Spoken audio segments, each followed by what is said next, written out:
Okay, let's talk about how we think. Okay, and there are ways in which we coalesce information here to help us understand the world that we're in. One of the things that we do is we create concepts. Okay, so we're exposed to stimuli in the environment. We're bombarded with stimuli from the environment. But we need to be able to take this information and make some sense of it. So we create categories, we create concepts, and we use these concepts, these mental categories, to group objects, events, characteristics together to help us understand, okay, car, truck, boat, these fit into the category of vehicle, moving vehicle. And understanding this concept allows us to apply it to different situations, like a train or a spaceship. And these are ways in which we can understand the world around us. So essentially, the way we see the world around us, we see them as a bunch of different concepts. And we put objects that we see into categories, and that's how we understand the world.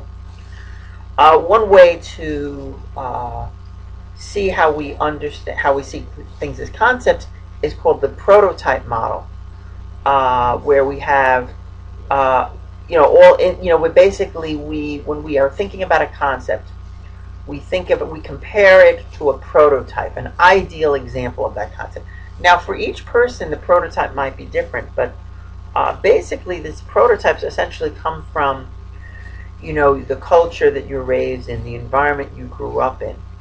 So if I were to say the prototype of a moving vehicle here in the United States, we would tend to say a car, because a car is what we see most often, and that's what we talk about a moving vehicle.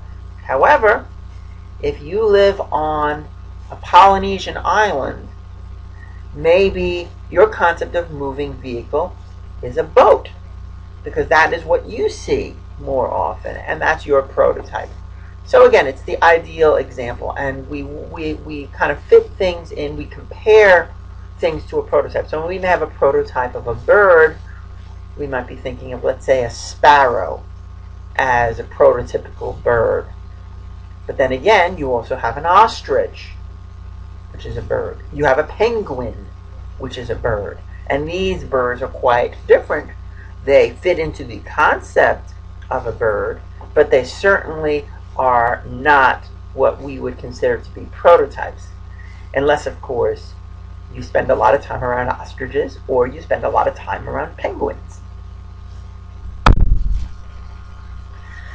So how do we reason? How do we take the information that we are bombarded with and draw conclusions and make decisions? That's a good thing that we try to do. How do we reason?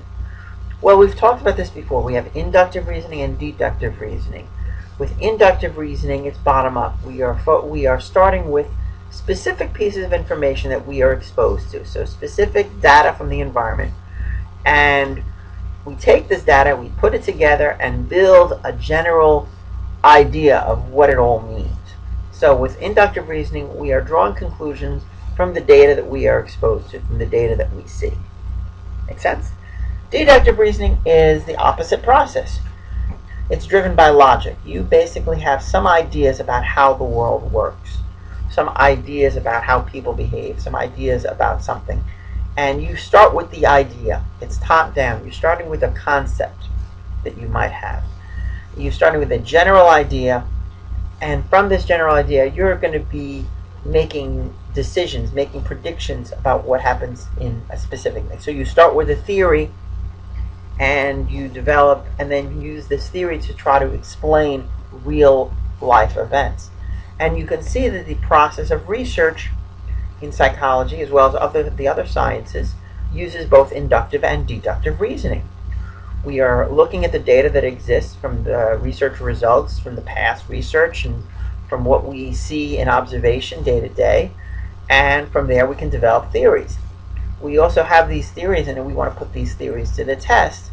And by putting these theories to the test and testing our general assumptions, that's using deductive reasoning. So again, think about inductive reasoning from specific to the general. Deductive reasoning is from general to specific. So let's talk about how we make decisions. We have alternative possibilities and we have to make a choice. We try to maximize the outcome. Perhaps we want to make the best kind of decision with the least effort possible, let's say, which is a common thing that we do. So how do we do this? Well, we have we can call shorthand two systems, and Daniel Kahneman talks about these systems in his work. System one is an automatic system where we take information to make decisions, and we make them quick, fast, right away, based on our intuition. We are exposed to a stimulus, it reminds us of something, and we quickly make a decision fast. And it's called a heuristic. A heuristic is another word for a shortcut.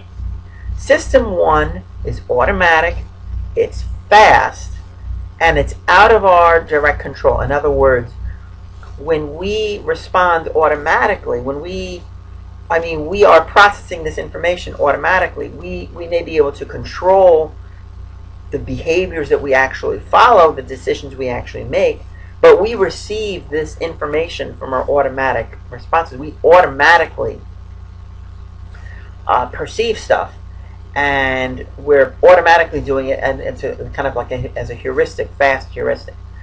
However, we can't always rely on our intuition. We have to be able to make well thought out decisions, and that's where system two comes in. This is where you're making conscious decisions, and this is a lot slower than system one.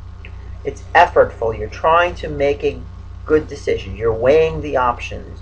You're talking about, should we go this way, should we go that way? Here are the good points about choosing this, here are the bad points about it, and so on. It's analytical. You're doing this process, and it's a step-by-step thing. It's controlled. It's also something that takes a lot of energy. If you are really using your system two to make decisions, it takes a lot of energy. You kind of have to stop and think. You have to stop, sit down, think about the decision you have to make, especially if it's a tough decision, and do it. There might be some tasks that may require a lot of thinking that you need to do. The system one is just quick and automatic, effortless. It's sort of like, think about how you're driving. When you were first learning how to drive, you were using that system two, thinking about what steps you need to follow in order to successfully drive. Okay, first I need to shift into drive, and then I need to turn the wheel, and then I need to look this way, and everything is step by step by step. It's slow, it's effortful, and your driving is going to be really clunky. If you remember when you were first learning how to drive. Now, if you are an experienced driver, it is very automatic. You are, you can kind of, automatically know what you need to do. It's effortless. You know how hard to turn the wheel. How far to turn the wheel to make your turn. You know how hard to press the brake to hit the brake. You're not even thinking about it. You're just automatically doing it. It's very fast. And as an experienced driver, you can have conversations while you are driving. You can listen to music, and you can be multitasking if you've got that automatic process essentially controlling your driving. If, however, you're in a very difficult driving situation, like you're on a narrow road and you got to pass a big truck, boy, you got to get your system two involved here. You got to control your process. Okay, here's what I need to do. I need to speed up this amount in order to get past this truck. I need to make sure that there's no car coming the other way. And you're really putting it in controlled process at that point. But bottom line, we're using both of these all the time. Our intuition gives us a hint as far as what the decisions we should consider making. But our system two control process weighs all the evidence and making the decision.